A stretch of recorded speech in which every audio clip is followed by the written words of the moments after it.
Balaram Purnima. So I started the day just chanting the rounds and went to Bhaktivedanta Mana, quick darshan. Then after that came home, broke my fast, and then went for Harinam in London. And then from there went to Soho Street Temple for Julan Yatra. And there was Kirtan in the park, so I stopped for that for a little bit. It was really a jam-packed day. Wow, yes, it is.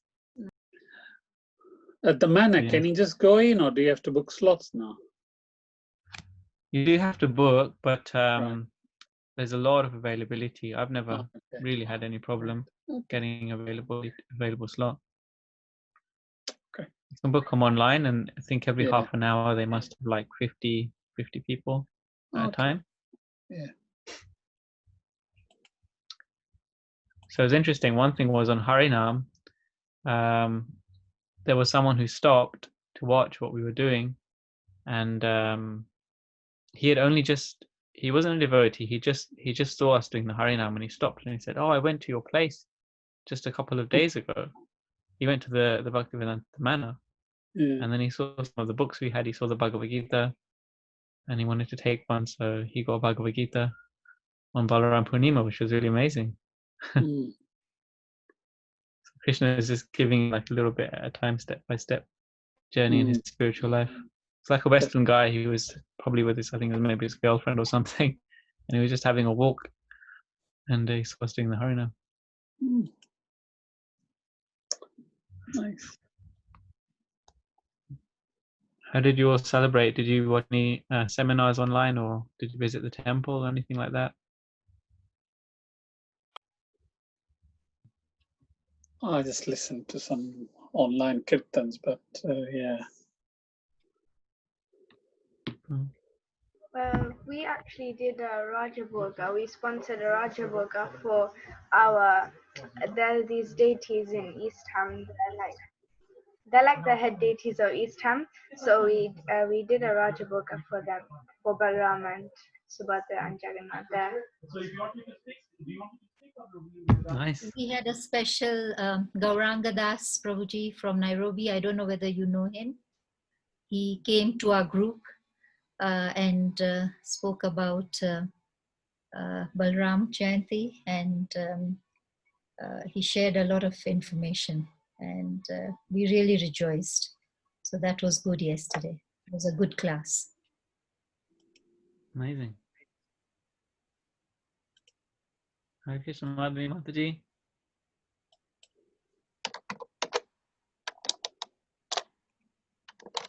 You're on mute. I don't know if you're saying something. Yeah, we had a like service for the temple, but we are in isolation, so we couldn't go to temple for darshan. But fortunately, I made offerings and main cake and all that, and Murli Prabhu head pujari came and picked it up, so the offerings were done, and outfit and everything was signed. And I did offerings at home, and I did my jula at home, and I offered. So we celebrated in the evening. I had my mentorship group, so we celebrated in mentorship group, and we talked about my Baram and stuff and all that. So it was lovely. So we celebrated online and watched the classes during the day. And online, Mayapur, TV, and all that. So it's really good that we got this facility Krishna has provided us. Yeah, so we had a good. And you're watching Kanamoli Maharaj's talks? Yes. Yeah. Yeah, we did all Very that. nice. So now waiting for Janmasri to come the same way. So I was fortunate that I could still do the service, could cook offering and all that. So for you, festivals means having lots of cooking to do. Yeah. Yeah, I like cooking. Okay, everyone. So are we ready to begin? And just start with the song. I'm on an iPad today, so I don't have access to the these 15 and 16 principles of Sadhu Sangha. I don't know if anyone has a list with them I can share. I'm just going to do a song from the introduction even. Okay. So I'll begin. Krishna, Krishna, Krishna, Krishna, Krishna, Krishna, Krishna, Hey. Krishna, Krishna, Krishna, Krishna, Krishna, Krishna, Krishna, Hey. Krishna, Krishna, Krishna, Krishna, Krishna, Krishna, Rakshamam. Krishna, Krishna, Krishna, Krishna, Krishna, Krishna, Pahimam. Rama Raghava, Rama Raghava, Rama Raghava, Rakshamam. Krishna Keshava, Krishna Keshava, Krishna Keshava, Pahimam. So here we go. Krishna Book, Srila Prabhupada Ki Jai. So I think we've reached the very beginning of chapter 9, where Mother Yashoda is about to bind Lord Krishna. This is a very favorite festival in ISKCON, isn't it? Celebrating over a whole month of Kartik. Yeah, which other festival do we celebrate for a whole month? Every day as a congregation. This is really something, this pastime. Huh?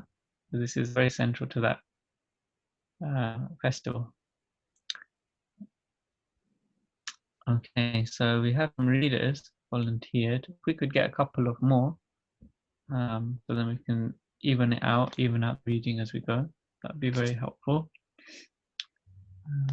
So first reader is Jay Prakash Babu. Fable Chapter 9. Mother Yashoda finds Lord Krishna. Once upon a time, seeing that her maidservant was engaged in different household duties, Mother Yashoda personally took charge of churning butter. While she churned butter, she sang the childhood past Krishna and enjoyed thinking of her son. The end of her sari was tightly wrapped while she churned, and on account of her intense love for her son, milk automatically dripped from her breast, which moved as she labored very hard. Churning with two hands, the bangles, bracelets on her hands tinkled as they touched each other, and her earrings and breast shook. There were drops of perspiration on her face, and the flower garland which was on her head scattered here and there. Before this picturesque sight, Lord Krishna appeared as a child who felt hungry, and to increase his mother's love, he wanted her to stop churning, indicated that her first business was to let him suck her breast. Then she could churn butter later. Okay, so this pastime, as mentioned briefly, it takes place in the month of, does anyone know? Kartik? Yes. So I'm going to give some insight, share some insight from the writings of Sanatana Goswami in regards to this pastime. Okay. So actually it's explained that the day that this pastime took place was Diwali. It actually happened on Diwali day, and therefore we see Mother Yashoda churning butter on this day. As it's a special occasion, she is preparing sweets for Diwali. She's preparing these milk kind of sweets for Diwali. So even though she's the queen of Vrindavan and she has many maidservants to help her, she personally wants to do something for this festival Diwali. And so this is in the morning early, she's preparing sweets, and Krishna wakes up and comes for milk because he's feeling hungry. So the pastime begins like that. And then Sanatana Goswami goes on to explain reasons or rather insights into the each and every aspect of the activities of Mother Yashoda. So here it said that she's working very hard, and her bangles and the churning rod is thumping, and her bangles are making a tinkling sound. And at the same time, she's remembering Krishna's pastimes and singing. So it's explained that she's actually doing her Sankirtan in this way, you know. So we understand that Golokera Prema Dhana, Harinam Sankirtana. Narottam Das Thakur, he says that this Sankirtan, it comes from Goloka. It's the wealth of Goloka. Golokera Prema Dhana. So where do we see that wealth in Goloka? Where do we see that Sankirtan, Harinam, the chanting in Goloka? So it's small examples like this where we see Mother Yashoda. She's just simply, you know, churning, and the rod is spinning, and the what do you call it? The underneath the rod there's the pot which is thumping. So it's making like a mridanga sound. See, there's a light sound from the rod, and there's a heavy sound from the pot, and the ankle bell and the bracelets are making like cartel kind of sound, a high-pitched sound, and her singing is very, very sweet. Huh? So this is her Sankirtan. So it's very wonderful to hear about that insight. Okay, so let's continue. Mother Yashoda took her son on her lap and pushed the nipple of her breast into his mouth, and while Krishna was sucking the milk, she was smiling, enjoying the beauty of her child's face. Suddenly the milk which was on the stove began to boil over. Just to stop the milk from spilling, Mother Yashoda at once put Krishna aside and went to the stove. Left in that state by his mother, Krishna became very angry, and his lips and eyes became radiant rage. He pressed his teeth and lips, and taking up a piece of stone, he immediately broke the butter pot. He took butter out of it, and with false tears in his eyes, he began to eat the butter in a secluded place. Okay, so what mood is Krishna in now? As his pastime develops. He's very angry. He's very angry, yeah. So this is very interesting, isn't it? Because why do we get angry? What makes us angry as individuals, as people? He's not getting his way. Maybe he wants to be spoiled. He's not getting his way, but he's God, right? Can I So try this as is well? quite... Sorry, I didn't hear that. Can I try, Prabhu, about Go anger? ahead. Is it because it hurts one's ego? It hurts one's ego, so we get angry. Is that right? Is that what you said? Yeah. So, you know, you want something, somebody doesn't give you something, or it doesn't happen the way you want it to happen. And then it hurts your ego. Oh, I could be wrong. Sorry, Prabhu. Yeah, so so this is the funny thing, isn't it? That Krishna, he's getting angry, even though he's the supreme personality of Godhead. And so Queen Kunti, in her prayers to Krishna in the beginning of the Srimad Bhagavatam, she makes a comment to say that Krishna, your pastimes are completely bewildering, because on one hand we have to accept you as the supreme personality of Godhead, who's Sarva Shaktiman, you know, he's got potency to do anything he desires. Huh? So just by his desire, anything can happen. Just the creation happens simply by his dreaming. But here, on the other hand, we find that the same Supreme Lord, he's crying because his mother didn't give him some milk. And he's not able to do anything about it, so he gets angry. Yeah? Okay. Prabhu, please continue. In the meantime, Mother Yashoda returned to the churning place after setting the overflowing milk pan in order. She saw the broken pot in which the churning yogurt had been kept. Since she could not find her boy, she concluded that the broken pot was his work. She smiled as she thought, the child is very clever. After breaking the pot, he had left the place fearing punishment. After she sought all over, she found her son sitting on a big wooden grinding mortar, which was kept upside down. He was taking butter from the pot, which was hanging from the ceiling on a string, and he was feeding it to the monkeys. She saw Krishna looking this way and that way in fear of her because he was conscious of his naughty behavior. After seeing her son so engaged, she very silently approached him from behind. Krishna, however, saw her coming towards him with a stick in her hand, and he immediately got down from the grinding mortar and began to flee in fear.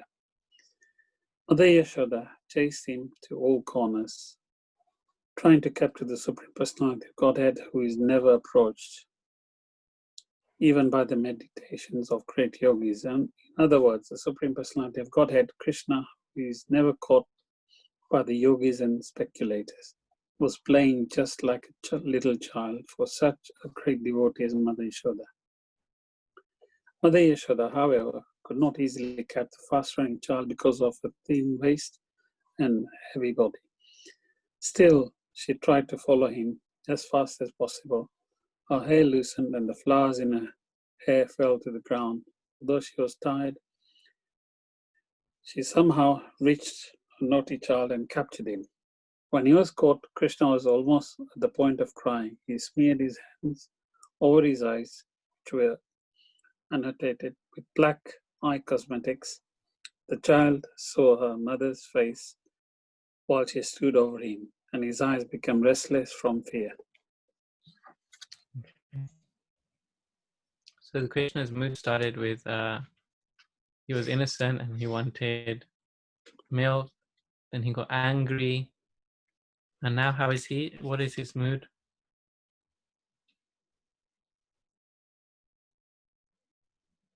He's scared. Yeah. So not only is God needy, and then he's angry, and then he's scared. So this pastime, it can be a little confusing for people who don't know who really Krishna is. So why is Krishna scared? Huh? This is interesting, isn't it? Can anyone say?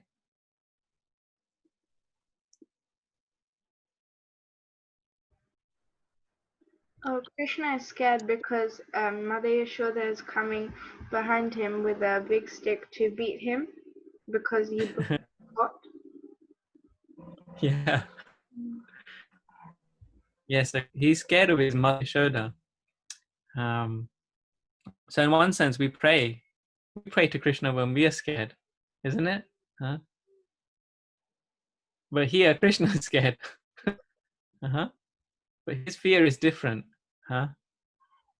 So let's, shall we try and explore that a little bit? Yeah? So it's said when we pray to Nrsingadev, we have this prayer, isn't it? Ugram Vira Mahavishnu Jalam Tam Sarvato Mukham Nashingham Vishnam Badam Mrityu Mrityu Namamyaham. This is one of the prayers to Lord Narasimhadev, most ferocious incarnation. So he said that Mrityu Mrityu Namamyaham. I offer my obeisances, Nama, to who? To the Mrityu Mrityu, the fear or fear personified. So there is a personality fear, Mrityu, or the Lord of Death, Yamaraj. But even Yamaraj is scared of Narasimhadev. So this is God, that even fear is afraid of him. Fear personified is afraid of him. Now that's one mood which the Lord is available to us as his devotees. So he's here to protect us, that's for sure. But on the other hand, Krishna's afraid of Mother Yashoda, isn't it? So how is that? Why? How can God be afraid of someone who is lesser than him in one sense? What is it that the devotee has that possesses Krishna or controls Krishna? Love, like unconditional, like love for him, and like he reciprocates with his devotees. That's what I keep hearing, and that's why he's here to carry out those pastimes. Yeah. Love, yeah, that's right, love. Unconditional love. Yeah. So how powerful is that love? We can see that here. We can see how powerful bhakti is. This is the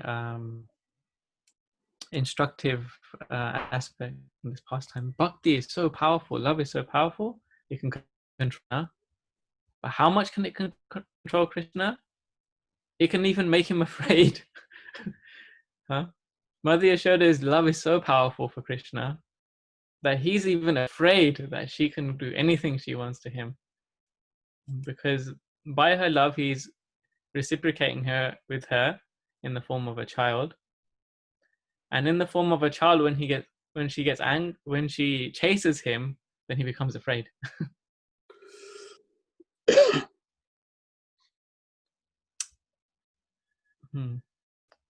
And there's another thing which is mentioned in this paragraph, which I found interesting.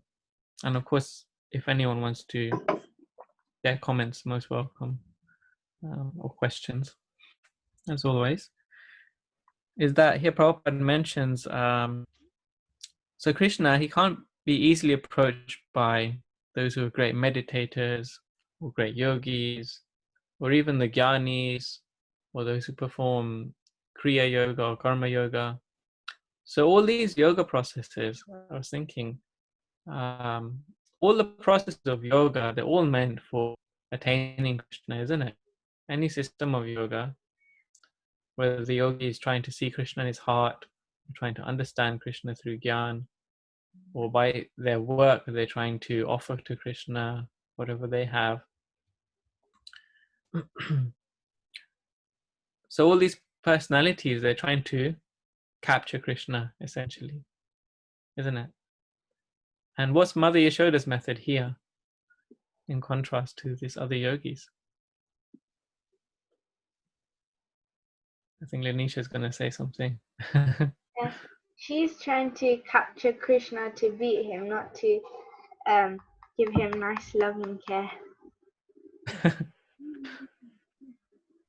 Yeah, and that's right. So she's trying to catch Krishna to beat him with a stick.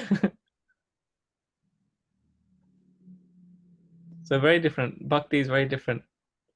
But how is she trying to catch Krishna? How is she meditating, or is she trying to make some offerings, or what is it that she's doing? You could say that she's offering her stick, huh?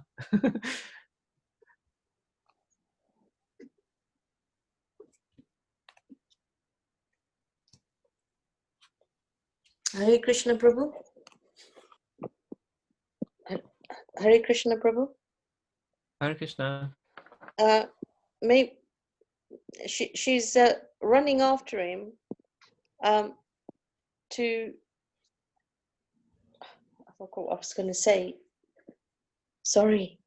She's running after him, so it's like a motherly kind of trying to catch a child who's being a bit naughty. Yeah, she's running after him like a mother, huh? And she's struggling a little bit, isn't it? Krishna's making her work for to catch him, just like he makes us work, isn't it? We have to perform. We have to actually perform bhakti. We have to do with our bhakti. We have to try and catch Krishna. This is our method, not through jnana or through karma or through yoga. We can use these methods also to try and catch Krishna, but especially bhakti is what captures Krishna. So just by running after him, Mother Yashoda, she doesn't have to find him within her heart or try to understand him. It doesn't matter. She's just physically, she's actually running behind her little boy. So that's the kind of bhakti which she has. Sanatana Goswami, he mentioned something interesting, which I could point out in this connection. So as she's running, it's mentioned that flowers are falling from her hair. It's mentioned in this paragraph. And he goes into some great detail about this. Would you like to hear about that? Yes. Yes? Yes. So he mentions that everyone in Vrindavan is conscious. Everything in Vrindavan is conscious. Even these flowers are conscious. Even the flowers. So the flowers falling from her hair is not an insignificant thing, like we might see in this world. So it's explained that the flowers, there's two groups of flowers. One group one, is the flowers who are devotees of Krishna. Everyone in Vrindavan is devotee of Krishna. But these flowers are devotee of Krishna. They're saying that Mother Yashoda is going to punish our beloved Lord Krishna, and we don't want anything to do with it. We're getting out of here. So they jump from Mother Yashoda's hair. Okay? So this is the consciousness of the devotees in the body of flowers in Vrindavan. They're assisting in the pastime by just getting out of the way. And they're feeling great ecstasy. Can you imagine? The flowers are even ecstatic taking part in this pastime, just as it unfolds. Then there's another group of flowers. They're devotees of Mother Yashoda. So they're devotees of the devotees of Krishna. So what's their position? What's their mentality or their meditation through this pastime? Would you like to know? Sanatana Goswami explains that as the devotees of Mother Yashoda, they don't want to hold her back. They don't want to slow her down. So they're like, what are we doing here? We're just kind of getting in the way, holding her back, slowing her down, and they jump. So they think it's better to jump out the way. So they jump as well. So from one side flowers are going, another side flowers are going, and she's frantically running to catch Krishna. Yeah.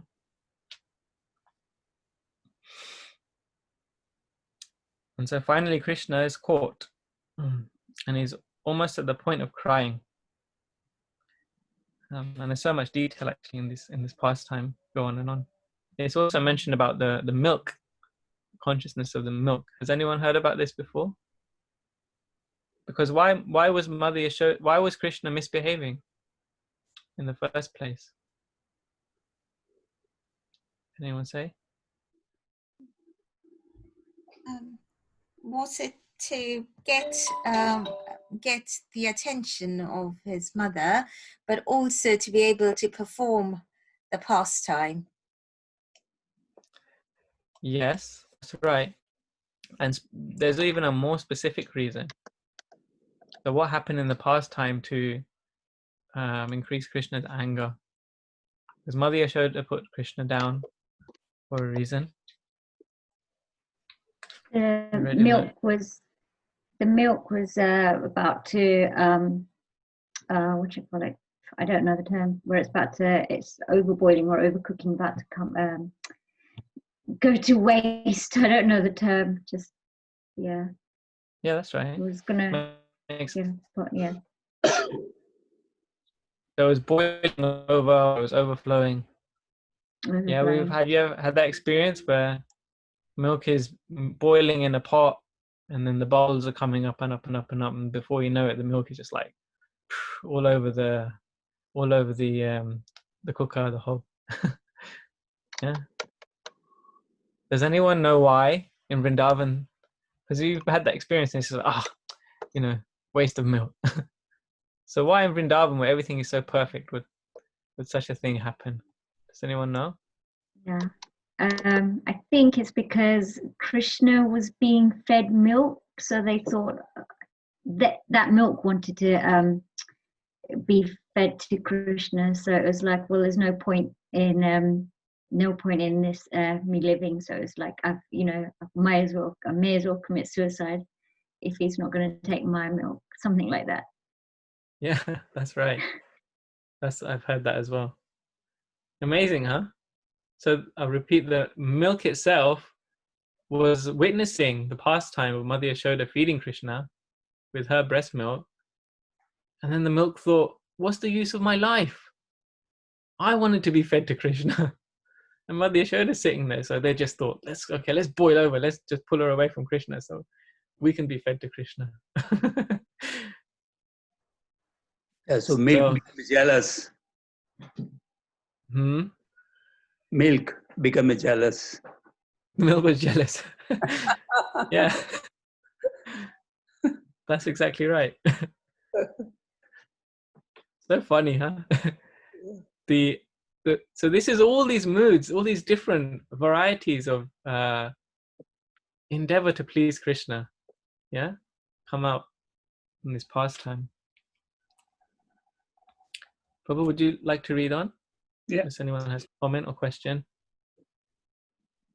Mother Yashoda could understand that Krishna was unnecessarily afraid, and for his benefit, she wanted to allay his fears. Being the topmost well-wisher of her child, Mother Yashoda thought, if the child is too fearful of me, I don't know what will happen to him. Mother Yashoda then threw away her stick in order to punish him. She thought to bind his hands with some rope.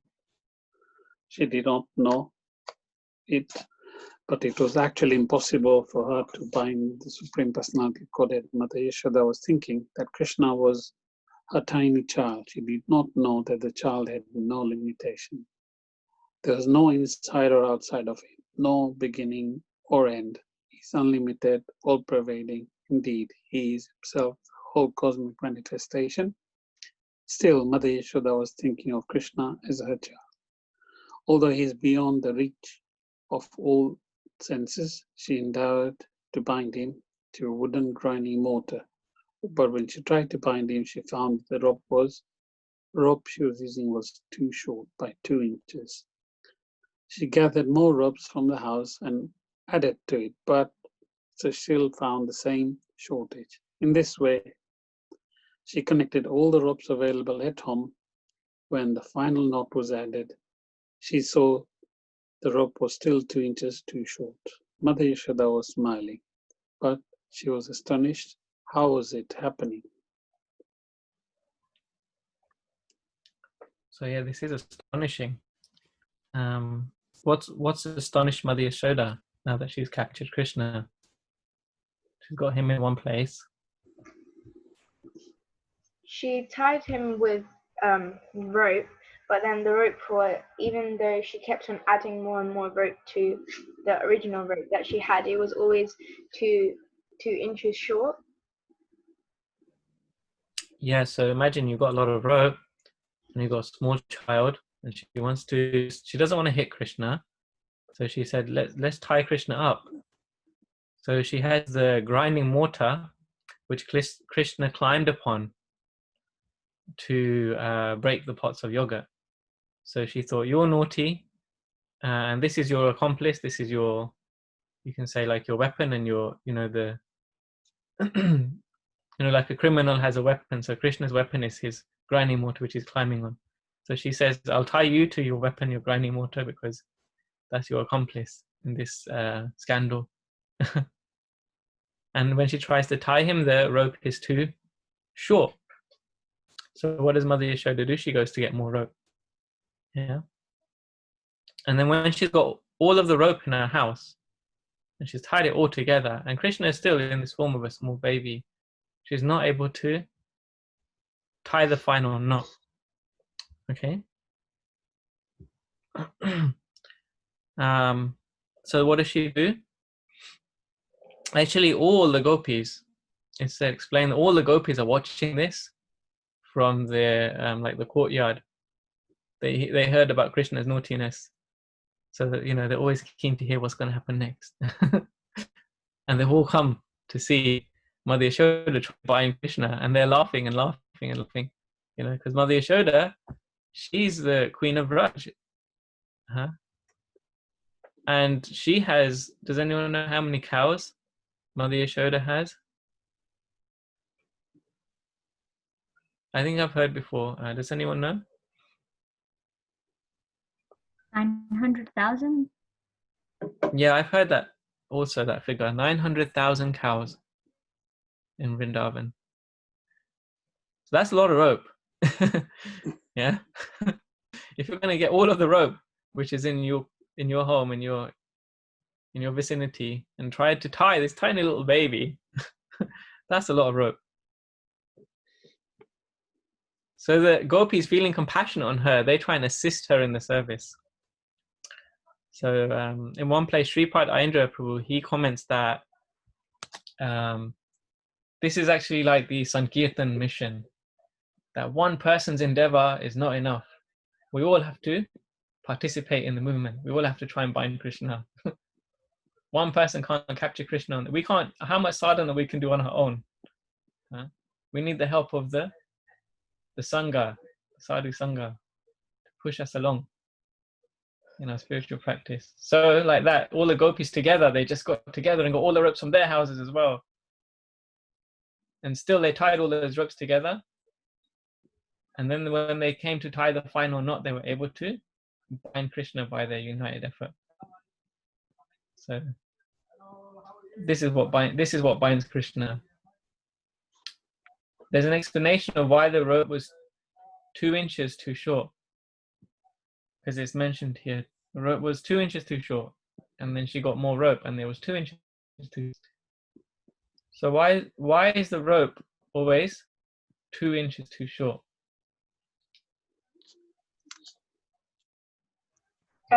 Because it was representing devotion, and I think it was effort, but I'm not sure. The second one. Mm-hmm. So 1 inch represents the endeavor of Mother Yashoda, and the 1 more inch represents, what's that? Does anyone know?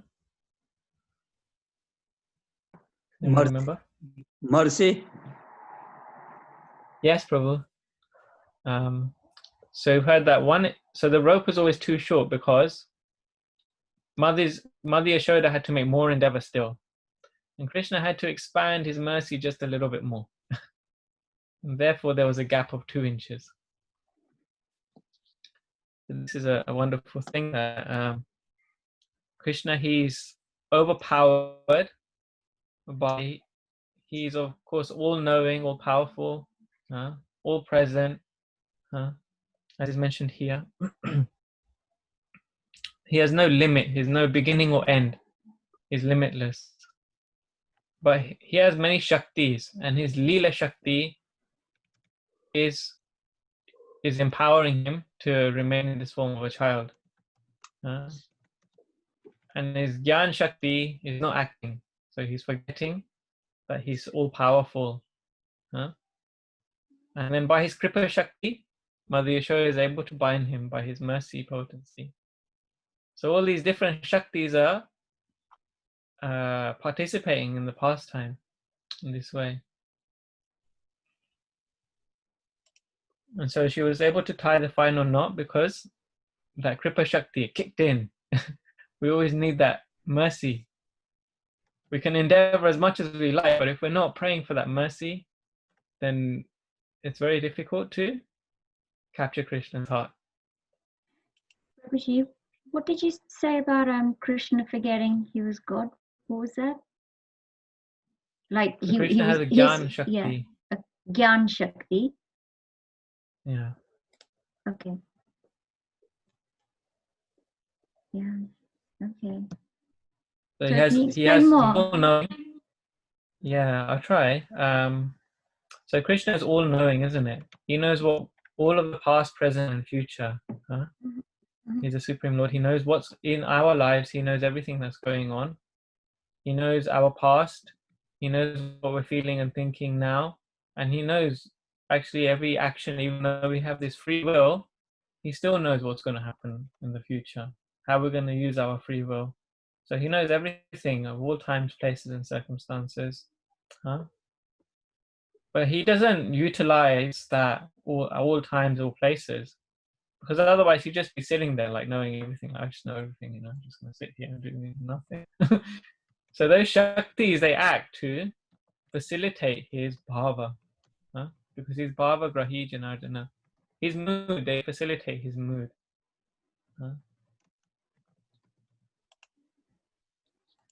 And so his mood right now is in the form of a baby, and he's being bound by his mother.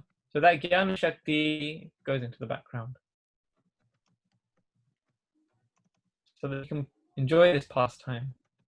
His Kriya Shakti increases, his activities, his ability to perform these pastimes. Is that okay? Yeah, thank you.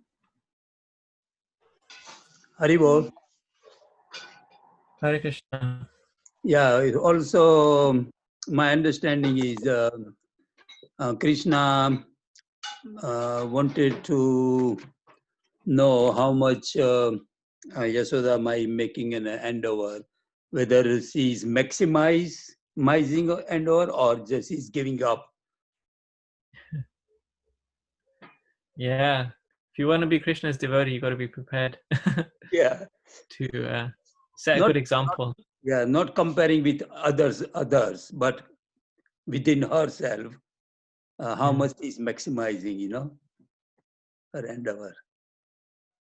Yeah. So he wants to see how much bhakti she's got, Yeah. how much endeavor she can make. In the form of bhakti. Yeah. Thank you for sharing, Prabhu.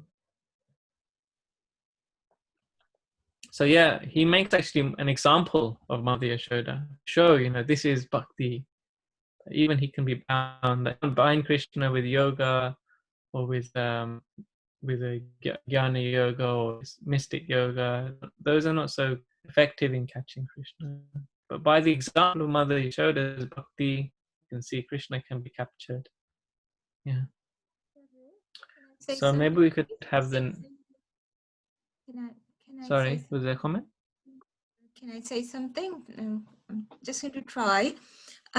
Is it also because right at the end, Krishna does allow Mother Yashoda to tie, because at the end of the day, Krishna is a devotee's god, isn't it? So Krishna wanted to surrender, but he tested. He saw the endeavor of Mother Yashoda.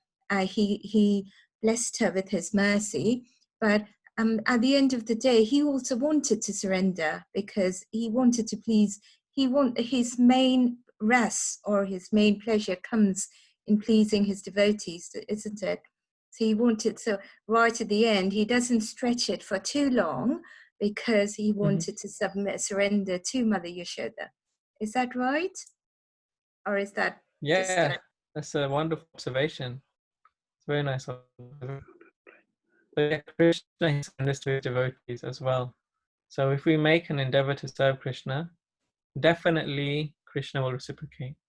So there's a name of God which is suitable to explain that. He's called Bhavagrahi Janardana. Krishna's name is Janardana, the maintainer of all living beings. But what kind of maintainer is he? He is he's Bhavagrahi, so he takes the mood. He takes on the mood which his devotees take on. So yeah, he's reciprocating with Mother Yashoda. He's reciprocating with her according to her way that she wants to serve. So we hear about all of these other devotees who are also serving in this pastime, and he's reciprocating with them all.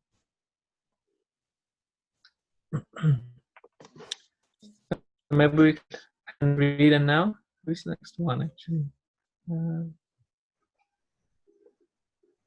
Yeah. Okay, Prabhu. Is it Linisha? Yeah. Yeah. Okay. In attempting to bind her son, she became tired.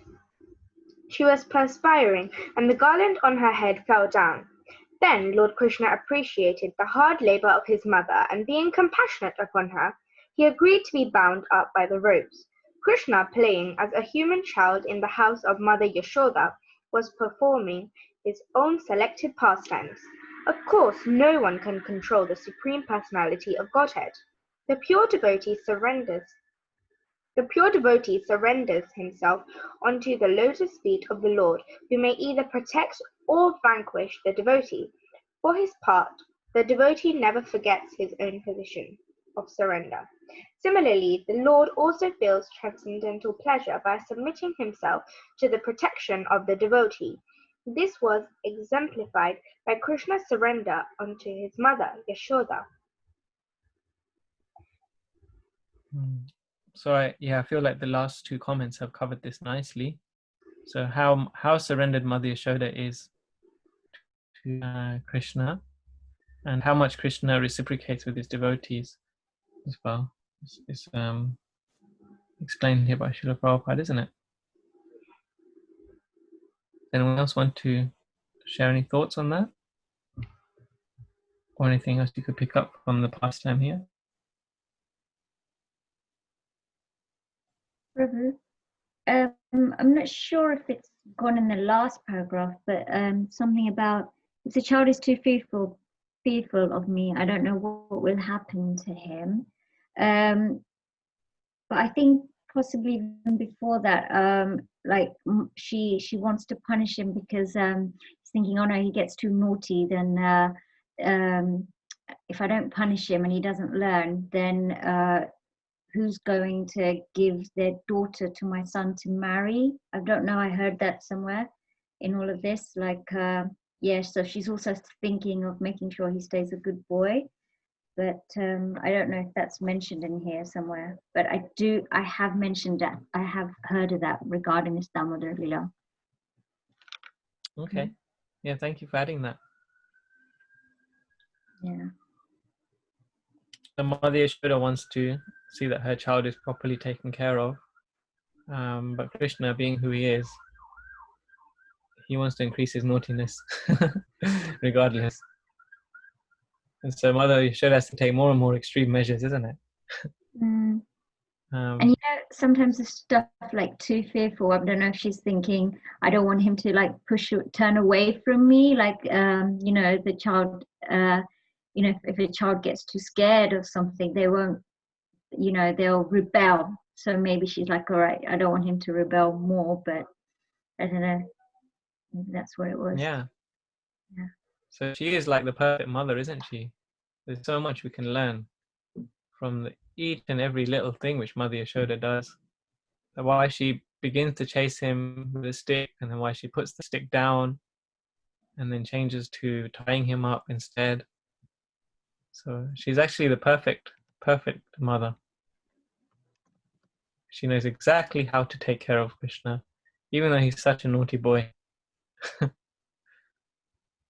Yeah, thanks for bringing that up.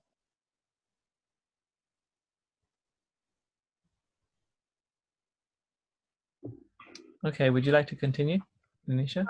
Okay, Prabhu. Krishna is the supreme bestower of all kinds of liberation to his devotees, but the benediction which was bestowed upon Mother Yashoda was never experienced even by Lord Brahma or Lord Shiva or the goddess of fortune. The Supreme Personality of Godhead, who is known as the son of Yashoda and Nanda Maharaj, is never so completely known to the yogis and speculators, but he is easily available to his devotees. Nor is he appreciated as the supreme reservoir of all pleasure by the yogis and speculators. So the distinction I thought here was how through other yoga systems, that one tries to find Krishna within. But the type of environment in which Mother Yashoda is relating to the Supreme Lord is Vrindavan. And she has a spiritual body.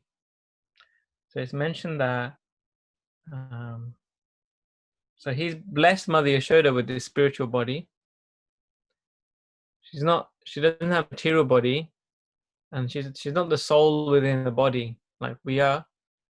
We are not our body, you know. We are not actually this body, this physical body, this mind, which is also made of material nature. We're the soul. We're something which is completely different, separate to the body.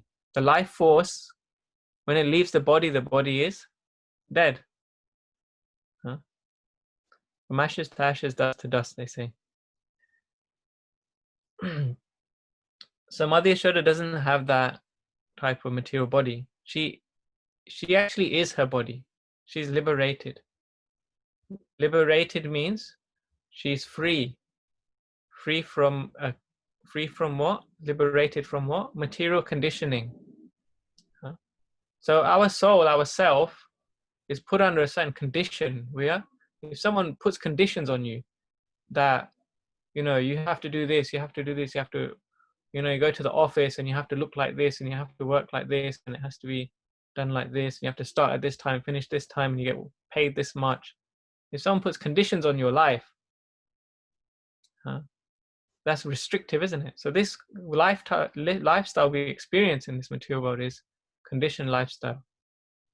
But Mother Yashoda's lifestyle, she's liberated, she's got a spiritual body, she's got no conditioning, no restriction, such to the point that she's able to control Krishna completely, capture him.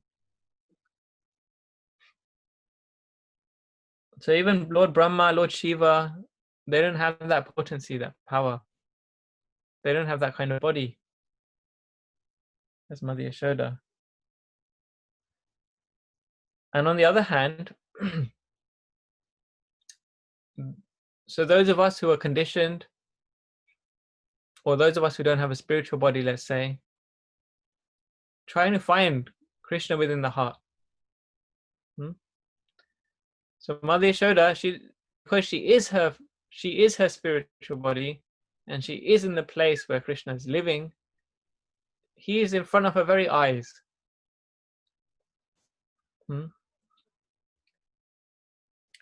So Prabhupada says that he is appreciated as the supreme reservoir of all pleasure, because he's in front of her, he's running around doing mischief, having pleasure, and she's experiencing God in that way through her very eyes and ears and her senses. She's experiencing Krishna. Rishikena Rishikesha Sevanam Bhakti Ruchate. So this is bhakti that we experience Krishna with our senses. When the senses are purified, then we experience Krishna through our senses, as Mother Yashoda is doing. So some amazing points brought out here by Srila Prabhupada about the power of bhakti.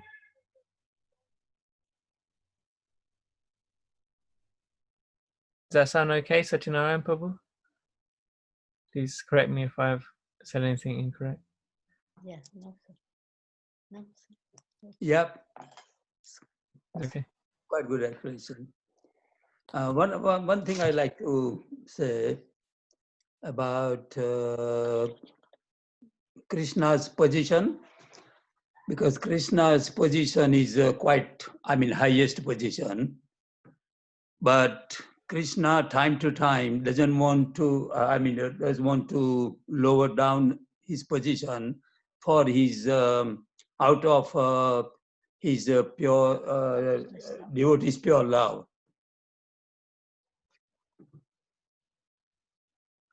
Yeah, Krishna doesn't mind taking any position, isn't it, to serve his devotees? Yeah. Only out of his devotee's pure love. That makes me remember how Krishna, he became Arjun's chariot driver, Yeah. So at the beginning of Bhagavad, in fact, even in the Mahabharata, some of the chapters just prior to where Bhagavad Gita is spoken, there is like there's like a scene where Krishna's lying in bed, and both the generals from each army, so Duryodhana comes to Krishna's bedside, and Arjun comes to Krishna's bedside. And Krishna is neutral, but he says, whoever I see first in the morning, they'll be able to ask me for the first wish. So I'm happy to serve everyone, but whoever comes to me first, they will have the first wish, because someone has to ask first, isn't it? They can't ask for the same thing. So like that, Krishna, he wakes up in the morning and they're both there, but Krishna sees Arjun first. So Arjun, he's standing at the end of the bed, and Duryodhana, he's standing at the side of the bed, and they're waiting. And when Krishna wakes up, he stands up, he sits forward, and right next to his feet is Arjun. He takes the position of his lotus feet, Krishna's lotus feet. And so then he sees Arjun, and he's very happy. And he asked Arjun, so what can I do for you? He said, I can give you my army, or I can give you just myself. And if you take myself, then I won't even fight. And Krishna's army is called the Narayan Sena. It's the most powerful army in the entire, it's the most powerful army ever, as you can imagine. It's Krishna's army, God's army. So Arjun, what does he ask for? He says, I don't want your army. I want you. I know you are more powerful than an entire army, even if it's your own army. Even if you don't fight, even if you're just sitting next to me as a chariot driver, I want you. So this is Arjun. And then Duryodhan's like really happy. He's like, yes, I got the army. I wanted too. Because he doesn't know Krishna. You see, he doesn't know. So Prabhu rightly mentioned this, reminding me of that last time, because even in Mahabharata, he became a ranchod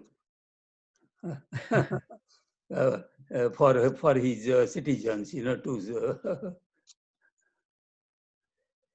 he didn't want them to be killed. And he took all the citizens to Dwarka. yeah, so Krishna is willing to take any position for his devotee. Yeah, he didn't have to do that. He can kill anybody anytime, but that shows. Thank you, Prabhu. Okay, so there's a little bit left now. And did we have a third volunteer for reading? Let me just check.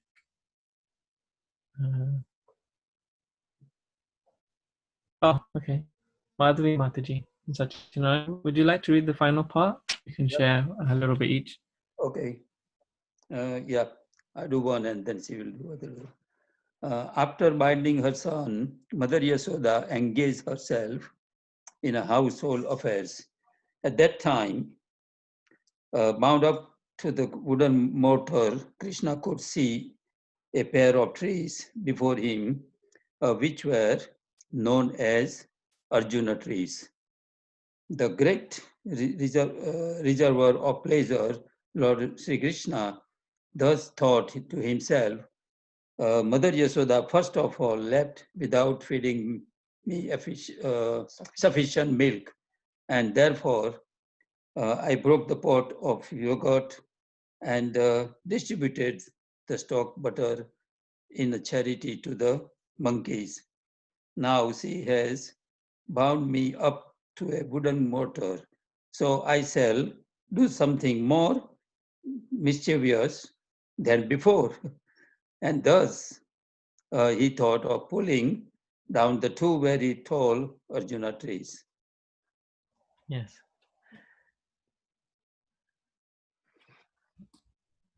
So what mood is captured here in this particular paragraph? What mood of Krishna is captured here? Mischievous, cheeky, naughty. Yeah, all those words, yeah. Transcendental revenge.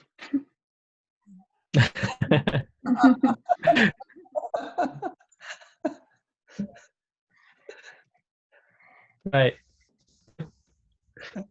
So, I was just thinking like how all the qualities which we see in this material world, they have a root. Everything has a root cause. This world is considered, like we say many times, is like a reflection, isn't it? So all of these seemingly negative qualities, competition or naughtiness, or revenge, so all of these words we use, they have a root in the spiritual world, in Krishna's activities. Krishna is known as Raj. He is the root, he is the king of all these qualities. But in his pastimes, he utilizes all these qualities in capturing the hearts of his devotees.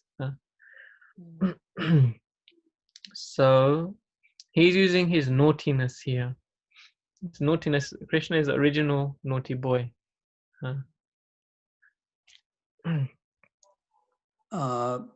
Haribol, yeah, Hare Krishna. capturing a heart of his devotees, and as well as giving pleasure to his devotees.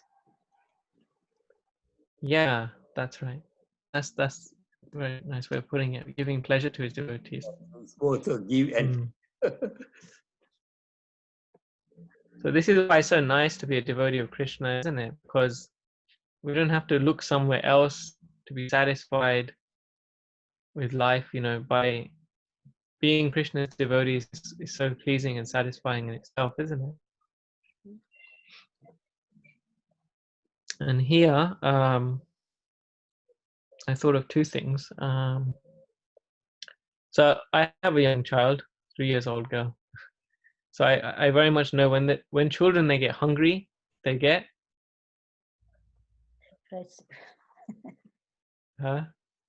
Cranky. They cry. yeah, they get cranky or they get naughty. Actually, you know, they get really, really active, really energetic. So I could really relate to that when I moody. Yeah, so Krishna's even moody here, isn't it?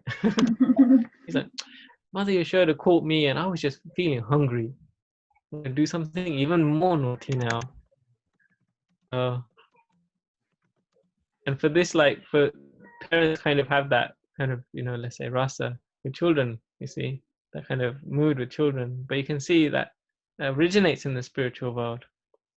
And of course, we knew Krishna was being naughty for himself. We discussed last week, he was stealing this butter for monkeys, because the monkeys, they were his servants in Ram Leela, so he's repaying them.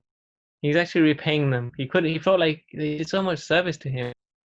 He personally didn't have anything to give them, so he stole butter to give them. He had to steal something to give back to them.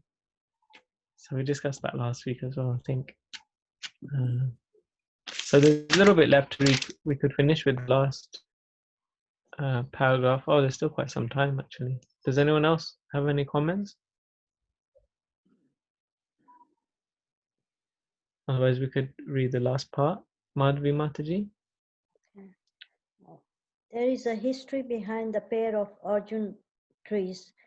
In their previous lives, the trees were born as the human sons of Kuvera, and their names were Nala Kuvera and Manikriva. Fortunately, they came within the vision of the Lord. In their previous lives, they were cursed by the great sage Narada in order to receive the highest benediction of seeing Lord Krishna. This benediction curse was bestowed upon them because of their forgetfulness due to intoxication. This story will be narrated in the next chapter. Thus ends the Bhaktivedanta purport of the 9th chapter of Krishna, Mother Yashoda binding Lord Krishna. Thank you, Madhvi. So even the trees have a personality hiding within. In this pastime, we have a specific purpose, which we're going to read about. We actually run out. I'll read it.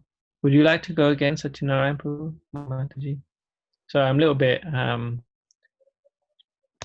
uncoordinated today because I'm using iPad for certain reasons. So that's I 10. can't see the time. Yeah. Deliverance. So we'll start chapter 10 now. Yeah. Deliverance of Nalakuvera and Manikriva. The story of the cursing of Nalakuvera and Manikriva and their deliverance by Krishna under the all blissful desire of the great sage Narada is here described. The two great demigods, Nalakuvara and Manigra were sons of the treasurer of the demigods. Kuvera, who was a great devotee of Lord Shiva, by the grace of Lord Shiva, Kuvera's material opulence had no limit. As a rich man's son often become addicted to wine and women. So these two sons of Kuvera were also addicted to wine and sex.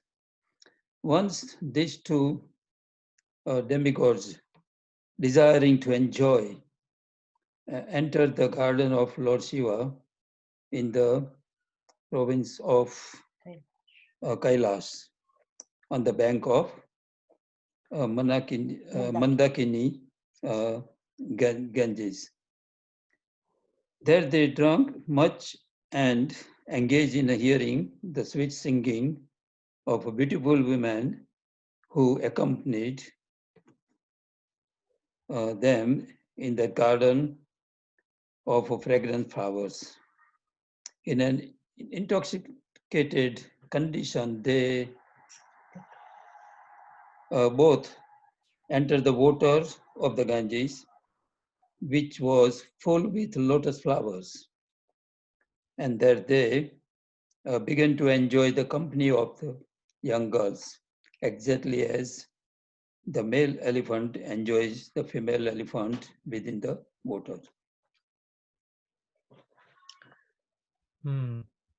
So now,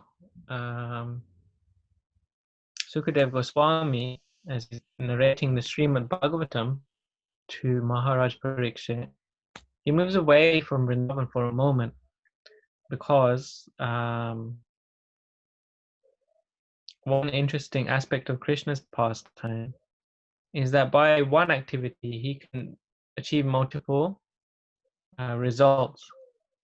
So this is going to explain that aspect of Krishna now. So the scene is opening with a curse of these two young men, these two devas. In the beginning of the Krishna book, we read about how all the devas are going to come and participate in the pastimes of Krishna in this material world for their purification. So when Krishna comes to this material world, he has extra aspect of his pastimes, which is not in the spiritual world. And so this is one of those aspects. So who was Nalakuvara and Manigriva? Can anyone say?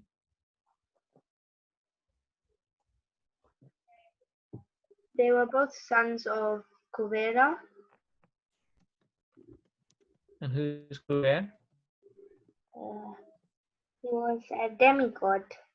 He was a great devotee of Lord Shiva. Okay.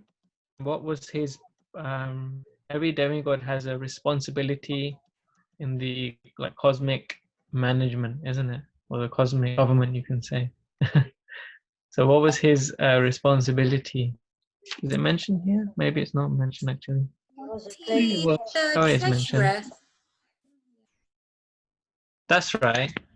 So these are like the sons of the treasurer. So you can imagine in a government, the treasurer is the guy who holds all the money. And so his sons thought they would exploit that position. They were demigods, they were devas in this material world. But even they are under the influence of material nature, even they are conditioned, even they can be illusioned by this material nature, which is all powerful. And so they were the sons of that treasurer, and to explain, they had a little bit of pride because of their position in the material world. And so therefore Narad Muni came to teach them a lesson.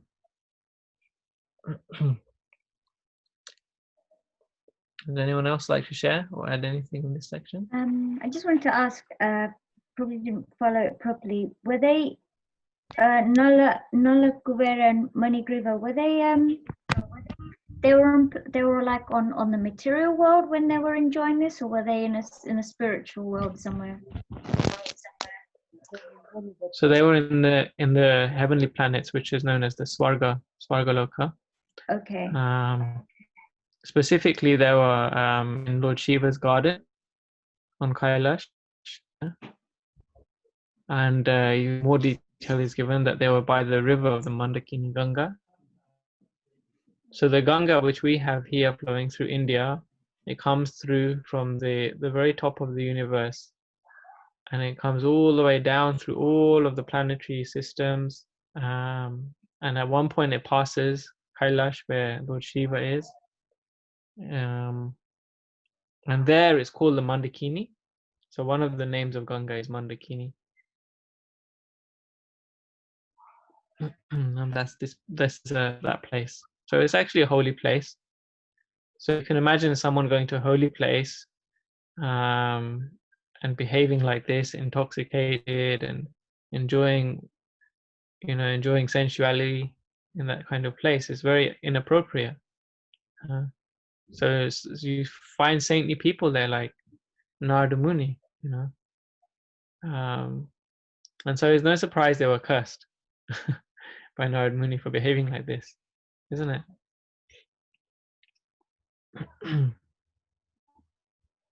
And so they were cursed to become the trees, as it's mentioned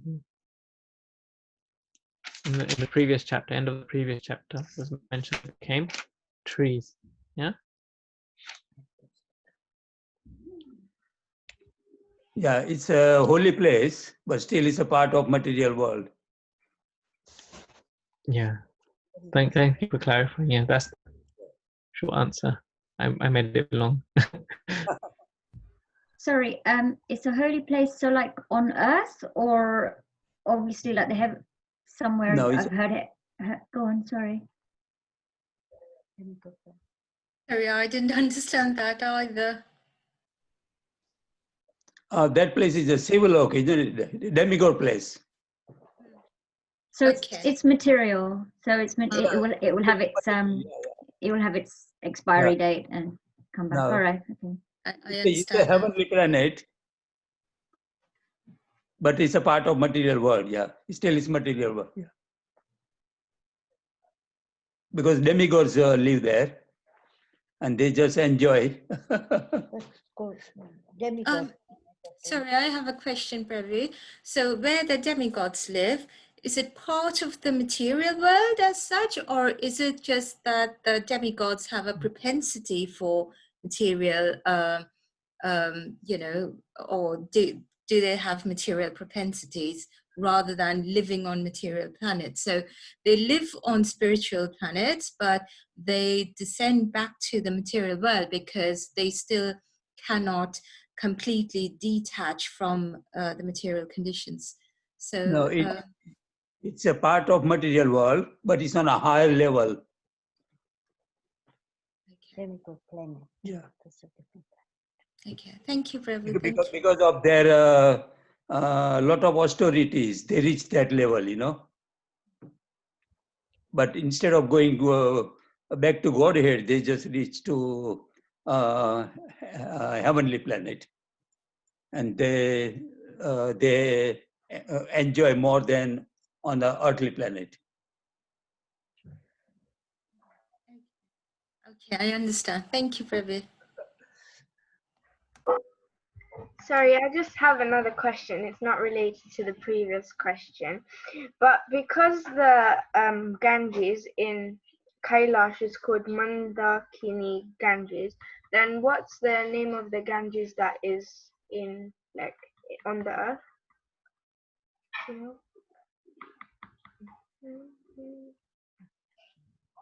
Does anyone have an answer to that? As far as I know, here on the Earth planet, it's called Ganga. But there is called Mandakini. Here is called Ganga. Yeah. Okay, thank you, Prabhu. Yeah, I have a question similar to that one. So lakes like Lake Mansover, would that be there in the heavenly planets too? Yes. That's here on earth as well. Okay. Yep. So a brief tour of the universe then. So we have the material world and the spiritual world. Only if you're liberated you can be in the spiritual world. No one who is conditioned can go to the spiritual world. Krishna's pastimes are coming from the spiritual world to the material world so that we can understand what happens in the spiritual world, what happens to liberated souls. So then coming down to the material world then, there are 3 levels. So you have the higher planets, the heavens. You have the earthly planets, which is like the planet we are on now. And then you have the lower regions, which is the hellish planets. So in some traditions, some religious traditions, that's the only scope. Heaven, earth, and hell. That's the only scope. But when we say spiritual world, we are talking about something far beyond. Far beyond this universe, far beyond so many other material universes, is a spiritual world. And so our scriptures, the Bhakti Shastras, they're very beautiful in that they're giving us something which is completely outside of this experience. So anyone within the material world is conditioned, whether they be in the higher planets, the heavenly planets, let's say, or in the earthly planets in the middle, or in the hellish planets. It's just different degrees of that conditioning. So even the day they have conditioning because they act inappropriately sometimes, as we see here, and we'll see in so many of the pastimes which are to come. Different devas, how they involve themselves in Krishna's pastime, the transcendental pastimes. Yeah, is that make it a little bit more clear? I hope. Perhaps I've confused you more. Just sorry, go on. Sorry, one thing I like to add, just for clarification, that there is no access from heavenly planet to spiritual world. Eventually, they have to come down on an earthly planet and to do pure bhakti, and then to have access to spiritual world.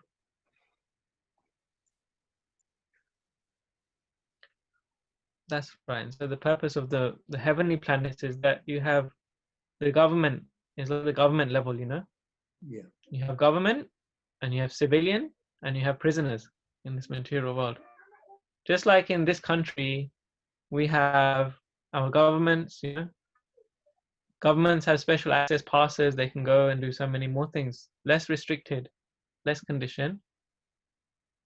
Then you have like civilians, normal citizens, you know, who have a little bit more restriction. And then you have prisoners who are just completely bound up. They can't even leave the cell. So in the material world, the format is the same. Even if you're a Deva and Deva Loka, you know, it's like you have a responsibility for this universe. You have a responsibility in this material world. Although it's a very powerful position, still it's within the material world. And then you have the monarch, which is completely free from any of the conditionings which the government has, which the civilians have, which the prisoners have. The monarch is completely free. So we want to go to that place where Krishna, the Supreme Lord, is enjoying. So it can be understood in that way as well. Does that make it a little bit more clear? Okay. Demigod planet has more facilities to enjoy because of their desire to enjoy more and more. Yeah. Than the earthly planet. So there are more material facilities. Yeah. Yeah, material facilities. That's right. Yeah. Yeah, just like in the government, you know, you have government passes you can access places. You see, because they have more responsibility, so they have more access to enjoyment. Okay, so we'll read a little bit more and then we'll finish. Madhvi Mataji, would you like to read one more paragraph, please? Oh, I can see a question from Preeti Mataji. Just wanted to ask, what is this lot called? What is this area? I've forgotten, it's not in my head. So this is called Bhuloka, Bhuva Swaha. No? So there's Bhuloka, which is lower, and then there's Bhu, and then there's Swaha. Swaha is like the higher loka. Is that right, Prabhu? Yeah. So they're all three is material. Shall I read now?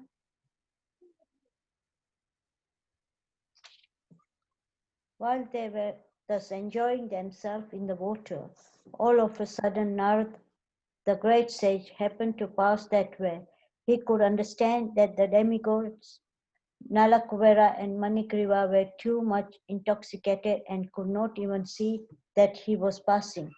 The young girls, however, were not so much intoxicated as the demigods, and they at once became ashamed at being naked before the great sage Narad. They began to cover themselves with all haste. The two demigod sons of Kuvera were so much intoxicated that they could not appreciate the presence of the sage Narad and therefore did not cover their bodies. On seeing the two demigods so degraded by intoxication, Narad desired their welfare, and therefore he exhibited his causeless mercy upon them by cursing them. Shall I read So for? maybe we could discuss this a little bit. Is that okay? Yeah. So there's a very good reason why they've been cursed for their bad behavior in this holy place. I was just remembering actually in parallel to this, in modern times, even Srila Prabhupada, he forbade his disciples to bathe in the Radha Kund. Has anyone heard this before? Within ISKCON, it's quite commonly known that Prabhupada has instructed devotees not to bathe in the Radha Kund. Yeah. Because the first time that the devotees went there, they also were thinking that this most holy place, most holy of all holy places, Radha Kund, they were bathing and playing in the water and swimming and splashing and generally just having fun like that. Not to this extent, but still they were having like this frivolous kind of fun. But of course, from Srila Prabhupada's vision, it was something completely different. You know, Radhakund, he was seeing as like, you can come here and get the mercy of Srimati Radharani. This Kund is so dear to Krishna. And they didn't have that kind of attitude or that respect or that approach. And so Prabhupada said to his disciples that you shouldn't bathe in the Radhakund in this way. Just go there and respectfully put 3 drops of water on your head, and that will be the same as bathing in the river. So I was just remembering that and reading this, because even though we may be devotees and we may have all this information about all these wonderful places and wonderful pastimes of Krishna, still that we have to develop that mood and that the right attitude towards the holy places, in particular those which are connected with the pastimes of the Supreme Lord Krishna. Can I share something? Please, about Prabhu. Yes, I have, I mean, myself and Madhi, we have also bathed in a Radhakund only once. We've been there many times, but only once. And our Guru Maharaj was with us, and we did it under his guidance. Yeah. So this is the thing. It's not that we don't bathe in Radhakund, but it has to be done like as Prabhu has done wonderfully, and the guidance of very senior Vaishnavas and with their blessings.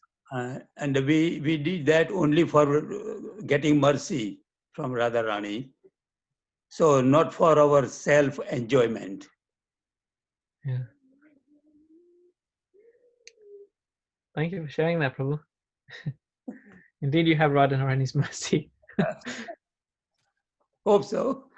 After that, we were told if we go on our own, anybody goes, then we just have to do that. Not that, but just put the just to purify a few drops of water on our head. in our hand and just a sprinkle But on our head. that as well, first take the permission with joining hand. Can I take Well, that should be also done with the prayer. prayer as well? Can I ask a question, please? Mhm.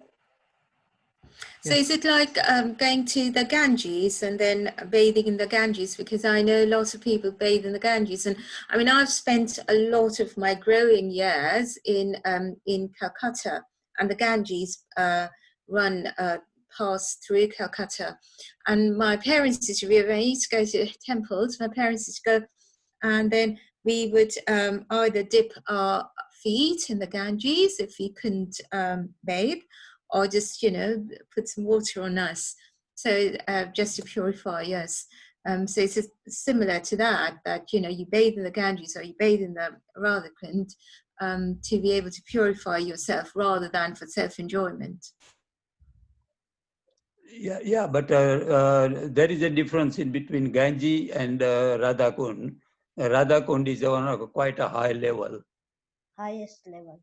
Well, it's on a highest level actually. Even it's higher than Mathura and Vrindavan and Vaikuntha and Govardhan. You know, we can. It's a. So Ganges in the Ganges.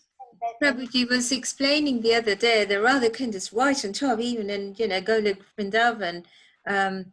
You were explaining, Prabhu, for the other day, that the Radhakund is right on top, even in Golok Vrindavan. Of all the things, Radhakund is right on top, even on top of Shamkund. Yeah. Yeah, that's right. That's so it's the most holy of all holy places, Radhakund. So of course Ganges is no less beneficial for us from where we are. Yeah. This came to this earth because Vamandev, he pierced the universe with his toe, cracked the shell of the universe, and from there Ganges came, from the spiritual world. So this is the Abhishek water of Vamandev from one point of view. I didn't know that. Thank you. Okay. What are we doing for time? Oh, right, we're just on time. So would you like to end here then for this evening? Okay. And we'll continue this pastime from here next Tuesday. And then Wednesday is Janmashtami, Sri Krishna Janmashtami. Thursday is Srila Prabhupada's appearance day, Vyasa Puja. Yeah. So lots to look forward to next week. Okay, I hope you can still join us and have a blessed week ahead. Hare Krishna, Srila Prabhupada ki jai. Okay. Hare Krishna, Hare Krishna, everyone. Hare Krishna. Hare Krishna. Hare Krishna. Sorry, Prabhu, I had to leave in the middle, but we were discussing about the Janmashtami festival at our place. So I left, but then I came back. Okay, no problem.